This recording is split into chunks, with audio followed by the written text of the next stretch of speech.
Hello class 12th बेटे। आज मैं आपको आपका गद्य खंड का गद्य भाग का नेक्स्ट चैप्टर नमक, इसे मैं आपको एक्सप्लेन कर रही हूँ। तो इस कहानी के राइटर हैं रज़िया सज्जाद जहीर। लेखिका जो हैं वो रज़िया सज्जाद जहीर हैं। तो इस कहानी में लेखिका भारत और पाकिस्तान के दोनों देशों के विस्थापित जो पुनर्वासित व्यक्तियों की भावनाओं का मार्मिक चित्रण कर रही हैं। साफिया नाम की एक मोहम्मदन लेडी हैं जो कि अमृतसर में रहती हैं और उनका अपना मायका, अपना जो मम्मी का घर है वो कहाँ है, लाहौर में। उनके भाई भी वहीं रहते हैं और वह अपना विस्थापित होकर आई हैं तो अमृतसर में रहती हैं। तो वहाँ पड़ोस में किसी के यहाँ वह कोई सिख परिवार में कीर्तन में जाती हैं। तो वहाँ एक कोई सयानी महिला जो सिख थी परिवार से, उनसे उनकी भेंट होती है। तो उनका आकार जो था, उनका रूप जो था, उनकी माँ से मिलता जुलता था। तो बार बार ये मेरी माँ से मिलती हैं, एज भी उतनी होगी। तो बार बार साफिया उनकी ओर देख रही थी। और इस तरह से जब जो सिख बीबी थी उन्होंने भी उनसे बार बार देखने से पूछा कि आप कौन हैं, तो पता चला कि वो साफिया उनकी यहीं कीर्तन में आई हैं और साफिया उनका नाम है और कल अपने भाई से मिलने लाहौर जा रही हैं। तो तब सिख बीबी ने भी बताया कि मैं भी लाहौर की ही हूँ और मुझे भी बड़ा लाहौर जा रही हूँ तो बहुत अच्छा सी जगह है, मैं भी वहीं की हूँ। और कहते कहते वो वहाँ को लाहौर को याद करते करते उनकी आंखों में आंसू आ गए। तो तब साफिया ने कहा कि मैं जा रही हूँ कल भाइयों से मिलने, आप कुछ मंगाएंगी वहाँ से। तो उन्होंने कहा तुम मेरे लिए थोड़ा नमक ले आना वहाँ का। देखो, जो जहाँ का पैदा होता है, मैं आपको पहले ही बता चुकी हूँ, जो पहले वाले बच्चे होंगे तो वो अपने क्षेत्र को की हवा को भी पसंद करता है, जहाँ पर जिसका जन्म स्थान होता है वहाँ की हर चीज़ को पसंद करता है। तो इस तरह से सिख बीबी ने साफिया से वहाँ लाहौर का नमक मंगाया। अब दूसरे दिन जब वह लाहौर गई साफिया, तो वहाँ उनके भाई अच्छे पुलिस अधिकारी थे, तो वहाँ कुछ दिन रही। अब आते समय उन्होंने नमक खरीदा और वह लाने लगी। तो लेकिन पाकिस्तान में नमक का व्यापार, नमक एक देश से दूसरे देश को ले जाना कानूनी प्रतिबंध था, उसमें कोई नहीं ला सकता था। अगर कस्टम में पकड़े जाओगे तो वो कानून के अंतर्गत आता था, गैर कानूनी माना जाता था। तो अब उसे लाना ज़रूरी था। तो उसने अपने भाई को बताया कि मैं कल जा रही हूँ। तो उन्होंने कहा क्या क्या सामान ले जा रही हो। कीनू वहाँ का एक फल है, बहुत प्रसिद्ध फल है पाकिस्तान का। तो उन्होंने अपने भाई को पहले समझाने की कोशिश की कि मैं नमक ले जा रही हूँ। तो उन्होंने कहा मैं इतना बड़ा पुलिस अधिकारी हूँ और तुम यहाँ से नमक ले जा रही हो, और अगर कस्टम में जब वहाँ चेकिंग होती है वहाँ, क्योंकि वहाँ कीनू का फल ले जाने में तो कुछ नहीं कहते थे। उन्होंने कहा अगर नमक तुम्हारा देख लिया तो इससे मेरी भी बदनामी होगी, तुम मानो और इसको मत ले जाना। लेकिन उन्होंने कहा देखो ये मोहब्बत का तोहफ़ा है और उस सिख बीबी ने मेरे से बड़ी आशा से कहा है, मैं इसे ज़रूर ले जाऊंगी। तो बहुत बहस भी होती है और अंत में भाई मना कर देता है। उससे कहता है कि आप ठहरी अदीब, साहित्यकार, आपको कौन समझाए, आपका तो दिमाग ही घुमा हुआ होता है। भाई इस तरह से डांट डपट के अपनी बहन को जब चले जाते हैं तो वह सोचने लगती है कि अब ये नमक कैसे पहुँचेगा। तो वो क्या करती है, कीनू की टोकरी में सबसे नीचे रख देती है, क्योंकि वो उनको याद था कि जब मैं आ रही थी तो आते समय कस्टम में जब चेकिंग हो रही थी तो पाकिस्तान से जो कीनू ले जा रहे थे उनको कोई चेक नहीं कर रहा था, और जो हिंदुस्तान से केले लेके आ रहे थे उनको भी कोई चेक नहीं कर रहा था। तो उन्होंने कहा कीनू के नीचे में इस नमक को रख दूंगी तो ये पहुंच जाएगी। अब इस तरह से उसने कीनू के नीचे नमक छुपा दिया। लेकिन कस्टम में जब आई तो कस्टम में जो अधिकारी था, जिस अधिकारी ने उसका वहाँ चेकिंग किया, वह अधिकारी वहीं का था, इंडिया का रहने वाला, ठीक है। तो उसने कहा मैं दिल्ली का रहने वाला हूँ। तो उसको थोड़ा साहस बढ़ गया दिल्ली का रहने वाला हूँ कहने में। उसने कीनू के नीचे से नमक की पुड़िया निकाली और उसके आगे रख दी और उसे सारा वृत्तांत बता दिया कि ऐसे ऐसे मैं, एक सिख बीबी है जो लाहौर की है, उन्होंने मेरे से इतनी भावुकता से कहा है, इसलिए मैं इसे उनके लिए ले जा रही हूँ। तो कस्टम का जो अधिकारी था वो भी क्या हो गया, द्रवित हो गया, और उसने उससे कहा कि आप ले जा सकते हैं करके उन्हें परमिशन दे दी। तो उन्होंने कहा कि मेरा भी जो दिल्ली है वो मेरा वतन है, मैं हूँ यहाँ का, वो भी विस्थापित था, उसका भी जन्म स्थान दिल्ली था। तो उसने कहा कि जामा मस्जिद की सीढ़ियों को मेरा सलाम कहिएगा। जामा मस्जिद जो, क्योंकि वो यहीं का रहने वाला था, जामा मस्जिद यहाँ की प्रसिद्ध मस्जिद जो है उसको मेरा सलाम कहिएगा करके उस साफिया को नमक की पुड़िया ले जाने दी। अब वहाँ से तो आ गई। अब जब इंडिया में आई, अमृतसर पहुँचते ही क्या होता है कि अपनी सीमा पर वहाँ की पुलिस चेंज हो जाती है, वहाँ की पुलिस के बदले हमारी पुलिस बैठती है। तो यहाँ पर कस्टम में फिर जहाँ पर जब दोबारा उसको उन्होंने वही कीनू के नीचे से नमक की पुड़िया निकाल कर उसने भी कस्टम अधिकारी के आगे रख दी, तो और सारी व्यथा वृत्तांत कर दी। तो तब कस्टम अधिकारी ने कहा मेरा वतन ढाका है, ढाका मीन्स बांग्लादेश की जो राजधानी है ढाका वहाँ है, और इस तरह की भावनाओं पर को मैं समझता हूँ। और उसने उसे चाय भी पिलाई, अलग ले गया, अंदर ले गया, चाय पिलाई, उसकी भावनाओं का सम्मान किया और उससे कहा कि आप ले जा सकते हो। और तब उसने वहाँ पर कहा कि हमारे यहाँ का नारियल भी बहुत प्रसिद्ध है। उसे नाभा कहा, उससे कहा कि हमारे यहाँ का नारियल का कोई जवाब नहीं। तो कुल मिलाकर यह कहानी एक ऐसी जन्म स्थानों से विस्थापित लोगों के हृदय को अपने मूल स्थान को न भुला पाने की कहानी है। तो इसमें लेखिका अंत में ये आशा करती हैं कि राजनीतिक सीमाएं कितनी भी आदमी को बांट दें, लेकिन जो उनकी आंतरिक भावनाएं हैं उन पर कोई सीमा, कोई लगाम नहीं लगा सकता। जो जिस देश में पैदा होता है, जो जिस देश में रहता है, वो उस देश को प्यार कर सकता है, उस देश से पूरी मोहब्बत कर सकता है। यह जो है यह मार्मिक कहानी इन तीनों राष्ट्रों के और की मार्मिकता को व्यक्त करती हैं, और यही सब हित में भी है। देखिए आज हमारे सीमा में जो हमारे पड़ोसी देश हैं उनमें कितनी ज़्यादा क्राइसिस है आपस में। तो इस तरह से एक दूसरे के साथ विश्व बंधुत्व की भावना बनाकर एकता के साथ रहा जा सकता है। यही इस कहानी का सार है। अब इस चैप्टर में आपके जो इम्पोर्टेंट पैसेज हैं जो कि एग्ज़ाम में, बोर्ड एग्ज़ाम में आपके आ सकते हैं, उनमें पहला पैसेज है, यहाँ से बेटे देखिए, अरे फिर वही कानून कानून कहे जाते हो, क्या सब कुछ कानून हुकूमत के ही होते हैं? कुछ मोहब्बत, मुरब्बत, आदमियत, इंसानियत के नहीं होते? आखिर कस्टम वाले भी इंसान होते हैं, कोई मशीन तो नहीं होते। हाँ वे मशीन तो नहीं होते, पर आपको यकीन दिलाता हूँ कि वे शायर भी नहीं होते। उनको तो अपनी ड्यूटी करनी होती है। अरे बाबा, मैं कब कह रही हूँ कि ड्यूटी न करें, एक तोहफा ही तो है चंद पैसों का, शौक से देख लें, कोई सोना चांदी नहीं, स्मगलर की भी कोई चीज़ नहीं, ब्लैक मार्केट का माल नहीं। अब आपसे कौन बहस करे, आप अदीब ठहरी, और अदीबों का दिमाग थोड़ा सा तो ज़रूर घुमा हुआ होता है। वैसे मैं आपको बता ही देता हूँ कि आप तो नहीं ले जा पाएंगी, और बदनामी मुफ्त में हम सबकी हुई होगी।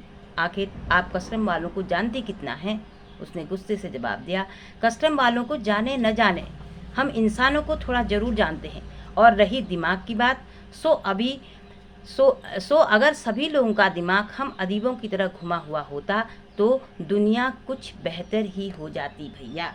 ये वहाँ पर का प्रसंग है बच्चे, जहाँ पर दोनों भाई बहनों की लाहौर में बहस होती है। ठीक है, जब भाई बहनों की लाहौर में बहस होती है कि आप नहीं ले जाएंगी, आप नमक वहाँ से नहीं ले जाएंगी करके जब भाई ने मना किया, तब उन दोनों भाई बहनों की बहस होती है कि वो कहती कि नहीं मैं ले जाऊंगी, तो भाई कहते हैं कि नहीं ले जाएंगी, इससे हमारी बदनामी होती है। ठीक है, अब देखिए, अब इसके आधार पर आपका क्वेश्चन बनता है, कानून की परवाह किसे नहीं थी और क्यों? किसे नहीं थी कानून की परवाह? साफिया को। साफिया जानती थी कि कानून से बड़ा भी आदमी का जो भावना होती है, जो भावनात्मक संबंध होता है, वो कानून से बड़ा होता है। ठीक है, और क्यों नहीं थी उसके ये कारण? क्योंकि एक छोटा सा एक सेर नमक ले जाने के लिए कोई भी इसमें भावनात्मक मूल्य उस नमक के कीमत से अधिक है। ठीक है, और उस मूल्य के आगे कानून की पेचीदगी की वह परवाह नहीं करती। वह कानून की पेचीदगी की परवाह नहीं करती। वो कहती है कि कानून इस भावनाओं को ठेस नहीं पहुंचा सकता। एक क्वेश्चन और बनता है कि सफिया किस तर्क पर नमक ले जाना चाहती थी? किस तर्क पर नमक ले जाना चाहती थी?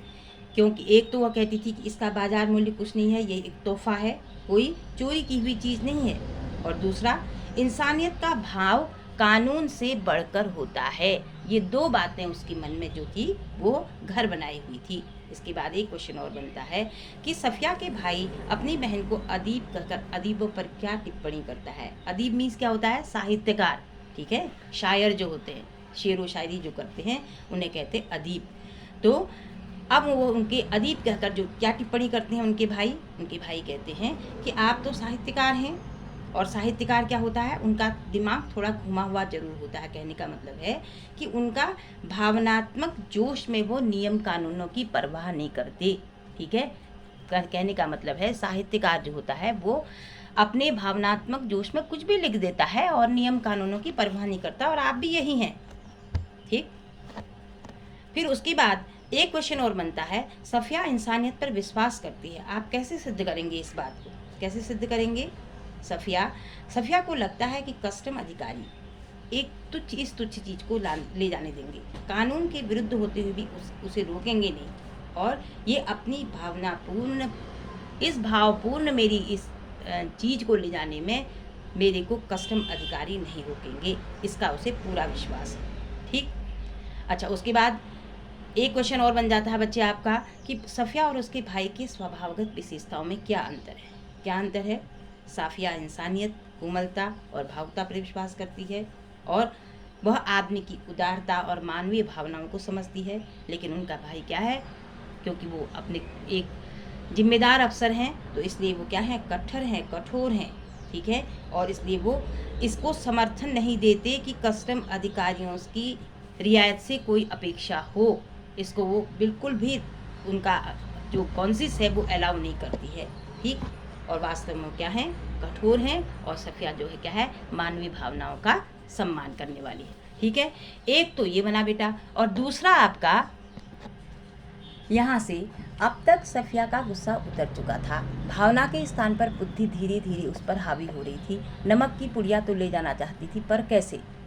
अच्छा, आप तो अगर इसे हाथ में ले लें तो कस्टम वालों के सामने सबसे पहले इसी को रख दें, अब सोच रही हैं हाँ अपने मन में। लेकिन अगर कस्टम वाले ने न जाने दिया तो मजबूरी है, छोड़ देंगे। लेकिन फिर उस वायदे का क्या होगा जो हमने अपनी माँ से किया था। हम अपने को सैयद कहते हैं, फिर वादा करके झुटलाने के क्या मायने। जान देकर भी वादा पूरा करना होगा, मगर कैसे।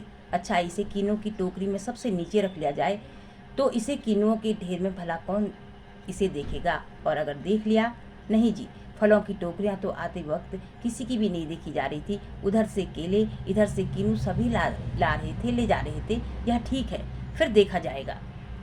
तो यहाँ से यहाँ तक ये स्टेंजा भी आपका इम्पोर्टेंट है, ठीक है। इसमें जब भाई बहनों की बहस हो गई, भाई बहन से कहते हैं कि आप तो अदीब ठहरी, और लेकिन जो साफिया हैं वो कहते हैं कि हम अदीबों का दिमाग घुमा हुआ जरूर होता है। अगर हमारी दिमाग की तरह सभी का दिमाग हो जाए भैया, तो सब दुनिया ही कुछ और हो जाए। इसका मतलब क्या होता है, इसका मतलब उन्होंने कहा कि हम अदीब शायर जो होते हैं निरपक्ष भाव से शायरी करते हैं, कविताएं लिखते हैं या साहित्य की रचना करते हैं। ऐसा ही निरपक्ष भाव अगर सारी दुनिया में हो जाए तो सारी दुनिया में क्या होगा, अपने आप ही विश्व बंधुत्व एकता का भाव हो जाएगा।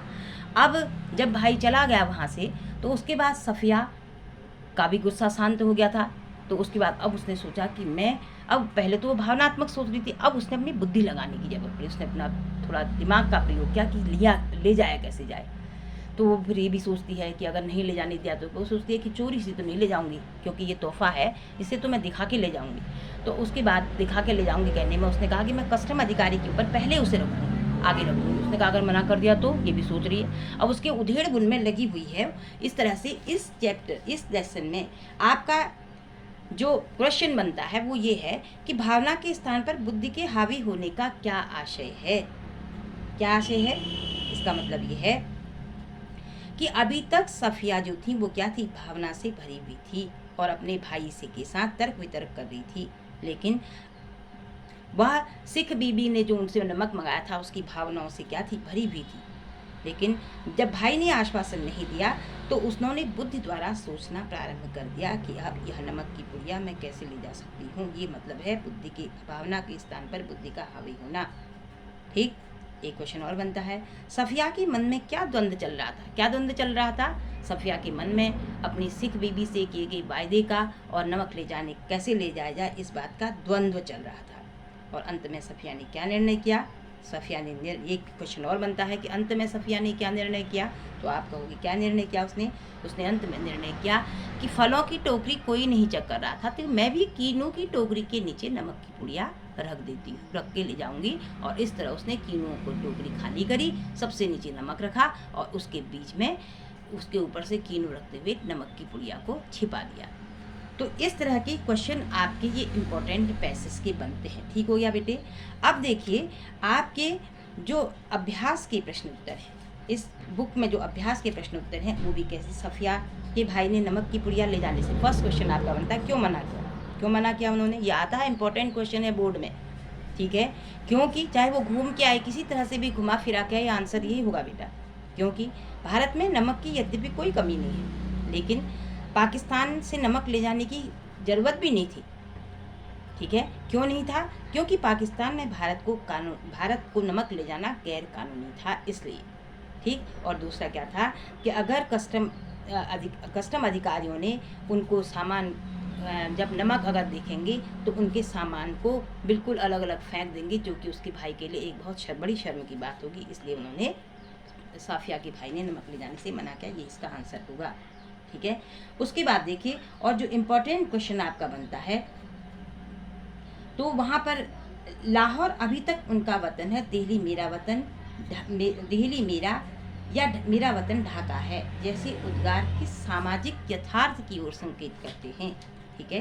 देखिए, कस्टम अधिकारी कहता है कि लाहौर अभी तक उनका वतन है, ठीक है। और दिल्ली मेरा किसका वतन बताता है उनको? सिख बीबी का। सिख बीबी लाहौर को अपना वतन मानती हैं, तो दिल्ली भी तो मेरा वतन है जहाँ मैं पैदा हुआ हूँ, ठीक है। और सुनील दास गुप्त कौन थे? वो जो कि भारत में कस्टम अधिकारी थे, और वो कहते हैं कि मेरा वतन ढाका है, ढाका मीन्स बांग्लादेश, ठीक है। तो ये किस सामाजिक यथार्थ को स्पष्ट करती हैं कि देश की सीमाएं मनुष्य की मनों को विभाजित नहीं कर सकती। मनुष्य का लगाव किससे होता है? अपनी जन्मभूमि से होता है, जिसे कोई नहीं तोड़ सकता। स्वदेश प्रेम के मामले में ऐसा पौधा है ये देश प्रेम कि इसे मनमर्जी से कहीं भी उगाया जा सकता है, ठीक है। इसमें हर मनुष्य को स्वाभाविक रूप से अपनी जन्मभूमि से प्रेम होता है और अंतिम सांस तक रहता है। ये जो भारत पाकिस्तान या बांग्लादेश भारत या बांग्लादेश पाकिस्तान, ये जो विभाजन है बल ये क्या है? अस्वाभाविक है, कृत्रिम है, ये आर्टिफिशियल है, इसका कोई महत्व नहीं है। मनुष्य की भावनाओं का अधिक महत्व है। ये इस प्रश्न का उत्तर है और इम्पोर्टेंट भी है, हाँ, ठीक। अब देखिए, एक क्वेश्चन और बनता है कि नमक कहानी में भारत पाक की जनता के आरोपित भेदभाव के बीच मोहब्बत तथा स्वाद, नमकीन स्वाद घुला है, कैसे? ठीक है, कैसे?